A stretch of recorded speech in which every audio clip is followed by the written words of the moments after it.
नमस्कार दोस्तों, फिर से मौजूद है आपका दोस्त आपका होस्ट सोनू चौधरी एक नई वीडियो सीरीज़ को लेके, एक नए सेक्शन को आपके सामने लेके, जिसका नाम है acid base and salt.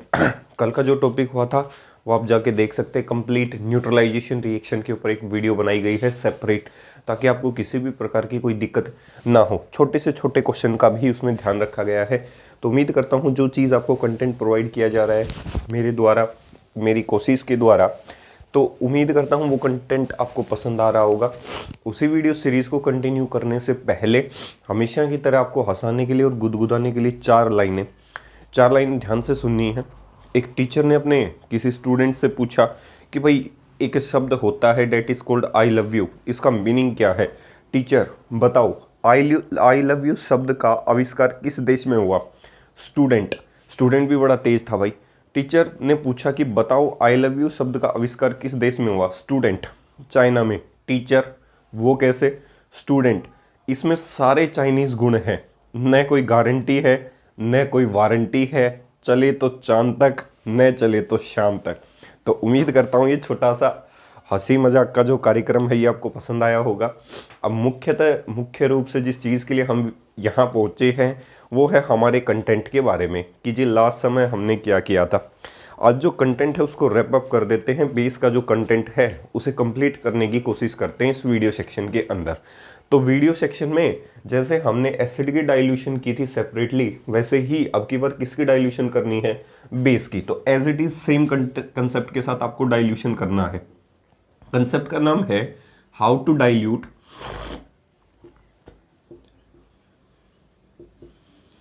Dilute a base. किसी भी बेस को डाइल्यूट करने का सही प्रोसीजर, सही मेथड है क्या? ध्यान से देखना है भाई। ये दो कंटेनर्स बना देता हूँ, सही है। ये कंटेनर ए है, ये बीकर ए मान लेता हूँ। क्या है भाई? ये बीकर ए, सही है। और ये बीकर बी है। इस स्टेटमेंट से समझने की एक कोशिश करेंगे कि कौन सी प्रोसेसिंग सही है। नीचे की अगर बात की जाए तो नीचे मान लेता हूँ बेस रहा होगा और ऊपर से वाटर ऐड कर देता हूँ। दूसरी जो प्रोबेबिलिटी है, वाटर ऐड करने का मतलब आप ऐसे कह सकते हो कि कोने से डाल रहा हूँ, ऐसे समझना है भाई, ठीक है। बीचों बीच डालना थोड़ा प्रोसेसिंग गलत होती है। कोने से डाल रहा हूँ। दूसरी प्रोबेबिलिटी होती है ये आपका वाटर है, सही है, और ये आपका क्या है? बेस। तो पेपर वाला पूछेगा कि कौन सा मेथड इनमें से सही है। जैसे हमने एक तो एसिड में क्या डाला था? पानी। दूसरा पानी में क्या डाली थी? एसिड। सेम वही क्वेश्चन है। अब की बार पानी में बेस डाल दिया और एक बेस में क्या डाल दिया? पानी। तो पूछेगा कौन सा मेथड एग्जैक्ट सही है, करेक्ट एक्सप्लेनेशन है कि डाइल्यूशन की। तो हमें पता है जी डाइल्यूशन जो प्रोसेस होती है, चाहे वो एसिड की हो चाहे वो बेस की हो, रिएक्शन कैसी रही होगी? रिएक्शन रही होगी एक्सोथर्मिक। तो रिएक्शन उस दिशा से प्रोसीड करना पसंद करेगी। क्या कह रहा है भाई? रिएक्शन उस दिशा से प्रोसीड करना पसंद करेगी जिस दिशा में से हीट कंटेंट जो है वो कम से कम क्या होता हुआ नजर आए? रिलीज होता हुआ नजर आए, ताकि आपका जो बीकर है उसके फटने की संभावनाएं क्या हो जाए? कम से कम हो जाए। तो बेस्ट मेथड कौन सा रहा होगा भाई? बेस्ट मेथड की अगर बात की जाए तो best method of dilution, best method of dilution of an concentrated base is method B. B method अच्छा है भाई। क्यों ना वाटर के अंदर किसको डाला जाए? बेस को डाला जाए। और जब भी बेस को डाला जाता है तो हमेशा भाई किनारों से डाला जाता है। ऐसे कहाँ से डलता हुआ नजर आएगा? किनारों से, ताकि ये पूरे सॉल्यूशन में ये जो बेस है वो क्या हो जाए? मर्ज हो जाए, और इसकी जो हीट है वो एक जगह इकट्ठी ना हो, पूरे सॉल्यूशन के अंदर सॉरी भाई, पूरे सॉल्यूशन के अंदर क्या कर जाए? स्प्रेड आउट हो जाए, ताकि कंटेनर के फटने की संभावनाएं कम हो जाए। Because when base is added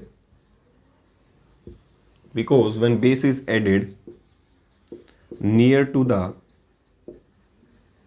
wall of beaker filled with water, the heat the heat or energy is equally distributed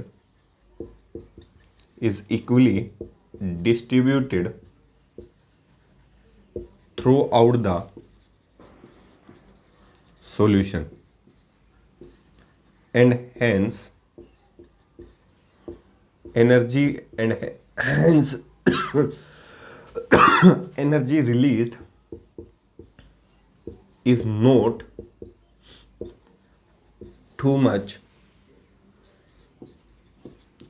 which cause splashing or breaking of beaker. भाई इतनी हीट रिलीज जरूर होगी, ऐसा मैंने कभी नहीं कहा कि हीट रिलीज नहीं होगी, हीट जरूर रिलीज होगी। रिएक्शन कैसी है? एक्सोथर्मिक। रिएक्शंस कैसी हैं भाई? एक्सोथर्मिक। फिर से लिख रहा हूं, रिएक्शन कैसी है? एक्सोथर्मिक। ध्यान रखना है, रिएक्शन कैसी है? एक्सोथर्मिक। हीट जरूर इवॉल्व होगी, लेकिन जो हीट इवॉल्व हुई है वो इतनी हीट इवॉल्व नहीं होगी, क्योंकि कुछ हीट तो जो है वो आपने जैसे ही बेस को कोने से डाला तो थोड़ा बहुत जो कंटेंट है हीट का वो तो किस में डिजोल्व हो चुका होगा? किसके अंदर भाई? आपके सॉल्यूशन के अंदर। और बची कुछ ही हीट रही होगी, वो थोड़ा सा आपका क्या कर रही होगी? एग्जर्ट कर रही होगी किसी ना किसी प्रकार का जो एफर्ट है वो किसके ऊपर? Walls of the container. अब की बार हीट के पास जो है या फिर एनर्जी के पास इतना कंटेंट नहीं है कि बीकर्स की वॉल को क्या कर सके? स्प्लैश आउट कर सके या तोड़ सके। लेकिन दूसरे मेथड्स की अगर बात की जाए, इस मेथड के अंदर, उम्मीद करता हूँ ये चीज़ यहाँ तक क्लियर हो गई होगी, सही है। लेकिन इस मेथड के अंदर, कौन से मेथड के अंदर? इस मेथड के अंदर, whereas in case of beaker A, addition of water directly into base is a highly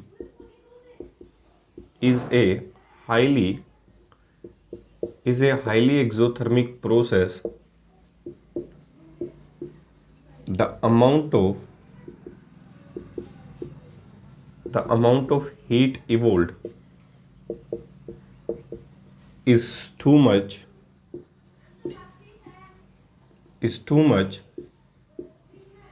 which may break or splash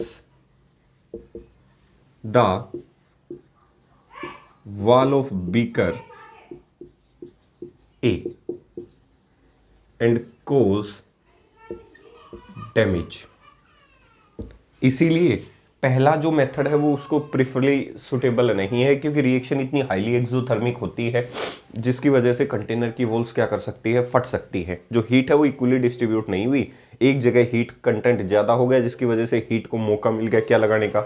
आपको एक प्रकार का, आपका क्या कह सकते हैं जी, दम लगाने का कह सकता हूँ। जैसे ही हीट जो है वो इस वॉल्स के साथ टकराएगी तो इसकी वजह से कंटेनर जो है उसकी जो वॉल है वो क्या कर सकती है? आसानी से स्प्लैश आउट कर सकती है, आपकी टूट सकती है। इसीलिए कभी भी जब डाइल्यूशन करना होता है तो हमेशा पीछे से जो कंपनियां भेजती हैं वो हमेशा कंसंट्रेटेड फॉर्म्स भेजती हैं, डाइल्यूट फॉर्म नहीं भेजती।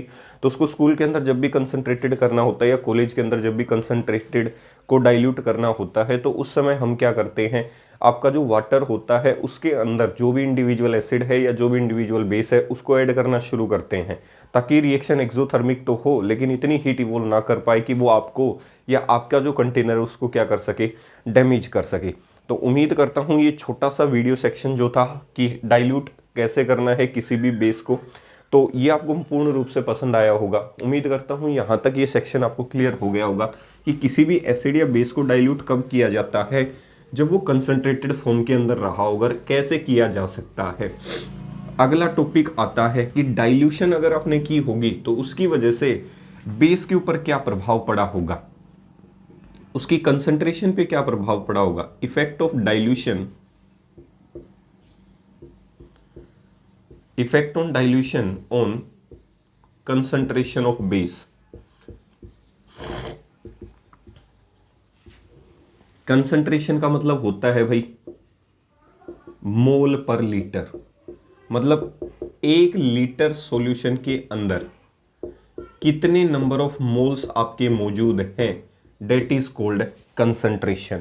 सही है। मोल पर लीटर को क्या कहा जाता है भाई, आपका कंसंट्रेशन कहा जाता है। मतलब 1 लीटर सॉल्यूशन के अंदर, उस सॉल्यूशन के जो अंदर जो 1 लीटर का है उसके अंदर एक मोल की अगर बात की जाए, एक इंडिविजुअल मोल की बात की जाए, तो वो कितने डिजोल्व हुए होंगे, या साधारण भाषा में कह दो बेस की बात कर रहे हैं। 1 लीटर सॉल्यूशन के अंदर जो भी आपने बेस डिजोल्व किया है उसकी OH नेगेटिव आयन कितनी मौजूद हैं उस 1 लीटर सॉल्यूशन के अंदर, डेट इज द कंसंट्रेशन। उम्मीद करता हूं ये चीज क्लियर हो गई होगी।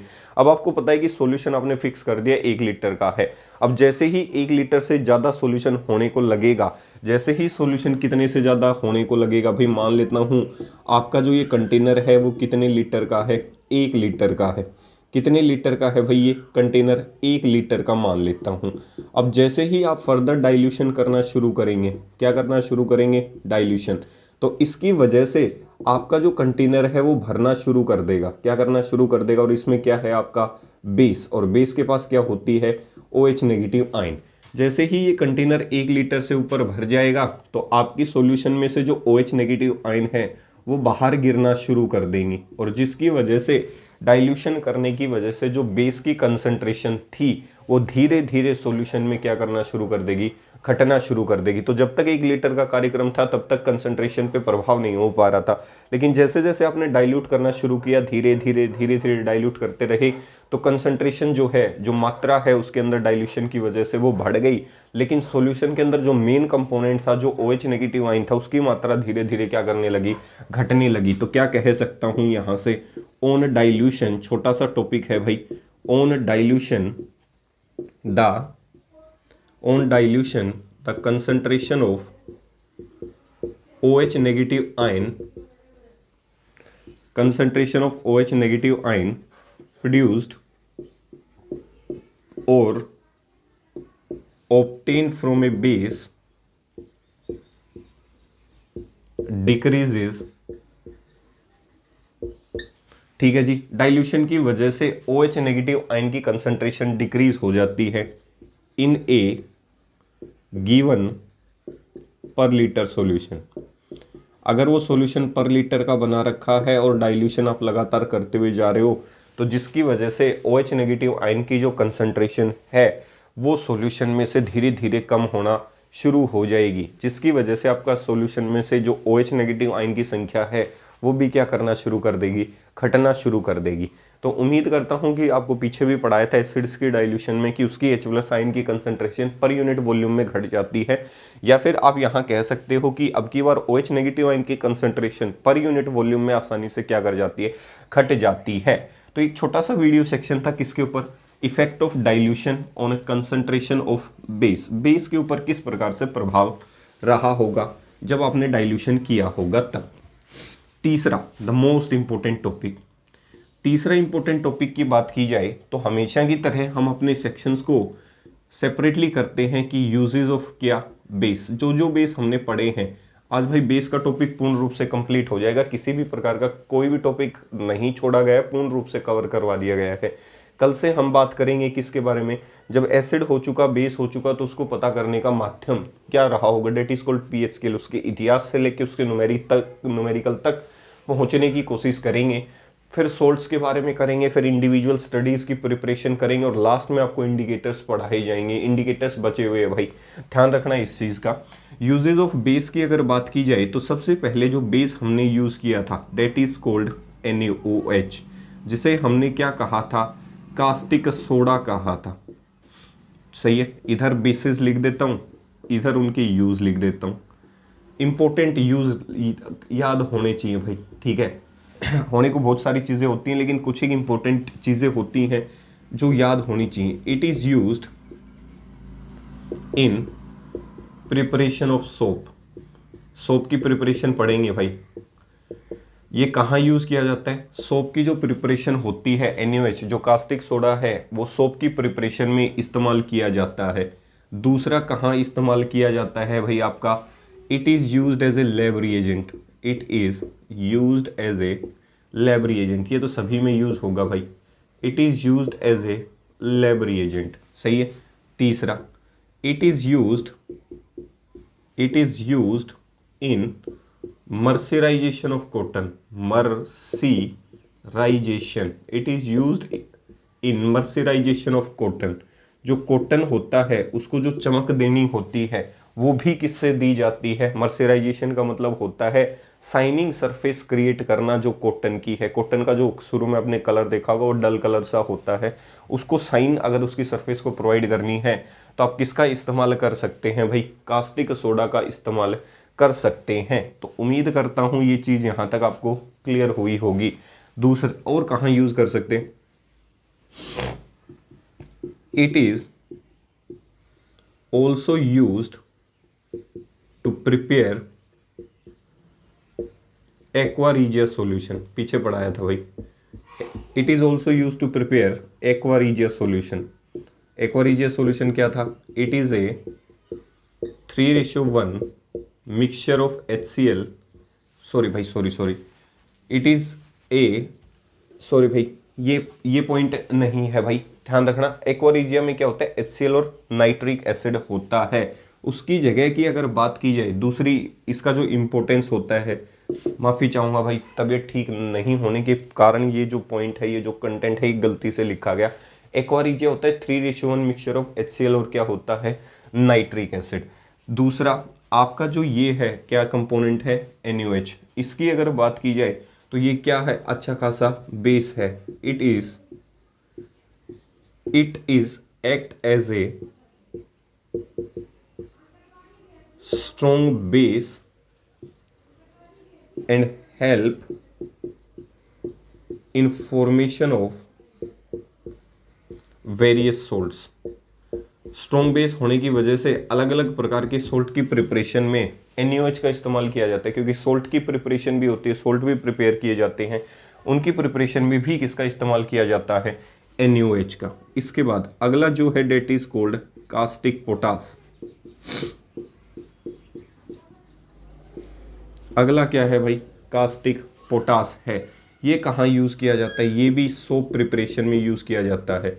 It is used in preparation of soap.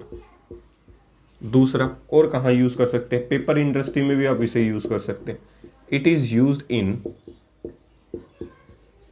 Paper pulp industry. यहाँ भी आप इसका क्या कर सकते हो? आसानी से यूज़ कर सकते हो कि कास्टिक पोटास कहाँ कहाँ यूज़ किया जा सकता है और कहाँ यूज़ किया जा सकता है। It is used in batteries. जो बैटरी होती हैं उनके अंदर भी इसका क्या किया जाता है? यूज़ किया जाता है। तो ये कुछ एक इसके इंपॉर्टेंट पॉइंट हैं जो आपको पता होने चाहिए। तीसरा होता है that is called MgOH2, milk of magnesia. बड़ा इंपॉर्टेंट है भाई ये मिल्क ऑफ मैग्नीशिया। कहाँ कहाँ यूज़ किया जाता है? सबसे पहले तो ये एंटासिड का ही काम करता है। It is used as a antacid which neutralizes acidic component. उसे एंटासिड कहा जाता है जो एसिडिक कंपोनेंट को क्या कर दे? न्यूट्रलाइज कर दे। कह सकता हूँ अगर आपकी स्टमक के अंदर HCl की मात्रा बढ़ गई तो आप आसानी से मिल्क ऑफ मैग्नीशिया का इस्तेमाल करके उस मात्रा को क्या करवा सकते हैं? घटा सकते हैं। That is called neutralization reaction. तो मिल्क ऑफ मैग्नीशिया जो है वो एंटासिड का अच्छा खासा क्या कर रहा है भाई? काम करता हुआ नज़र आ रहा है। तो हर बेस की अपनी इंडिविजुअल्स प्रॉपर्टी होती हैं कि कहाँ कहाँ मोटी मोटी प्रॉपर्टीज़ पता होनी चाहिए भाई। क्या पता क्वेश्चन आ सकता है, तो थोड़े बहुत अगर आप इनको रिकॉल कर लेते हैं तो अच्छा रहता है। दूसरा लैब रिएजेंट तो है ही भाई। It is used as a lab reagent. Lab reagent की तरह भी आप इसको क्या कर सकते हो? आसानी से यूज़ कर सकते हो। तो ये कुछ एक बेसिस हैं भाई जो आपको कम से कम पता होनी चाहिए भाई, ताकि आप थोड़ा बहुत इनके बारे में क्या कर सके? लिख सके। मान लेता हूँ कैल्शियम हाइड्रोक्साइड है, इसका तो बड़ा इंपॉर्टेंस है। जब पीएच बढ़ाई जाएगी, पीएच इन एवरीडे लाइफ, वहाँ इसका यूज़ फिर से बताया जाएगा। It is used to neutralize, it is used to neutralize the pH of soil when it get acidic. जब सोयल की जो पीएच है जब वो एसिडिक हो जाती है तो उसे न्यूट्रलाइज करने के लिए कई बार क्वेश्चन पूछ लेता है कि क्या डालना चाहिए। तो आप क्या डाल सकते हो, आपका स्लेक लाइम का कंपोनेंट जो है वो उसके अंदर क्या कर सकते हो, डाल सकते हो। सही है, कोई क्लाइम कैल्शियम ऑक्साइड जो है, आपका कैल्शियम जो हाइड्रोक्साइड है उसका भी आप क्या कर सकते हो, यूज़ कर सकते हो। दूसरा, it is used as a lab reagent, ये तो है ही भाई, सही है।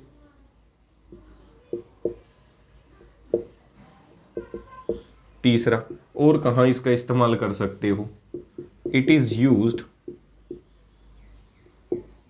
फॉर softening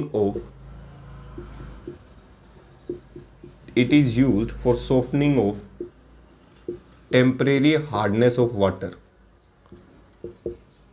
ठीक है जी, जब वाटर के अंदर दो प्रकार की हार्डनेस होती है, परमानेंट हार्डनेस और एक temporary hardness. Temporary hardness bicarbonate की वजह से होती है, तो ये क्या करता है कि सॉफ्टनिंग करने के काम आता है। जो टेम्परेरी हार्डनेस है आपके हार्ड वाटर के अंदर किसी भी प्रकार की हार्डनेस को रिमूव करने के लिए भी आप कैल्शियम हाइड्रोक्साइड का यूज़ कर सकते हो। It is used for softening of temporary hardness of water की हार्डनेस को रिमूव करने के काम आता है। हार्डनेस भी दो प्रकार की होती है, परमानेंट और टेम्परेरी। टेम्परेरी को हार्डनेस को रिमूव करने के आप कैल्शियम हाइड्रोक्साइड का इस्तेमाल कर सकते हो। इसके बाद आता है एल्यूमिनियम हाइड्रोक्साइड। ठीक है भाई, उम्मीद करता हूं ये चीज यहां तक क्लियर हुई होगी। It is used as a antacid, ये भी एंटासिड की तरह काम कर सकता है, under the name of Gelusil. इस दवाई के अंदर जो गिलुसील आती है एंटासिड्स को खत्म करने के लिए, उस दवाई के अंदर लगभग 5% weight by weight aluminium hydroxide मौजूद होता है। दूसरा, कहाँ यूज किया जा सकता है, it is used as a foaming agent in fire extinguisher. आग बुझाने वाले जो यंत्र होते हैं उसके अंदर इंपॉर्टेंट रोल प्ले करता है, फोमिंग एजेंट का काम करता है। मतलब आग बुझाने के लिए मुख्यतः एल्यूमिनियम हाइड्रोक्साइड का भी इस्तेमाल किया जाता है। जब कहीं आग लग जाती है तो एक फोमिंग एजेंट का काम करता है, बुझाने का काम करता है। Last not the least, that is ammonium hydroxide.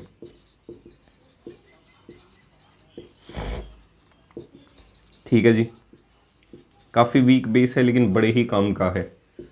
It is used for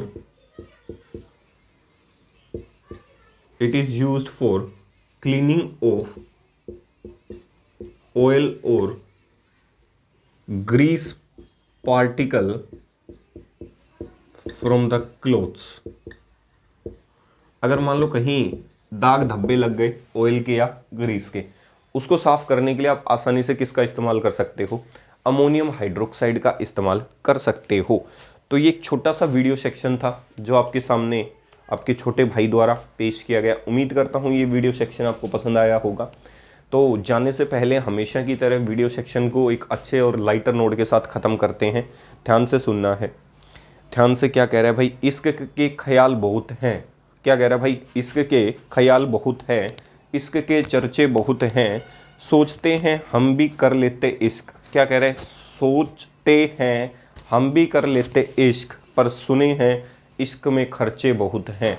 तो उम्मीद करता हूँ ये छोटा सा वीडियो सेक्शन, छोटी सी शायरी आपको पसंद आई होगी।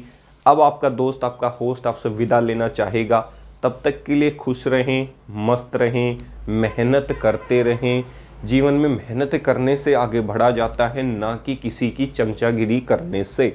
तो उम्मीद करता हूँ आपको ये वीडियो सेक्शन पसंद आया होगा। मिलते हैं अगले वीडियो के साथ, नए जोश के साथ, नई उमंग के साथ। जय हिंद, जय भारत।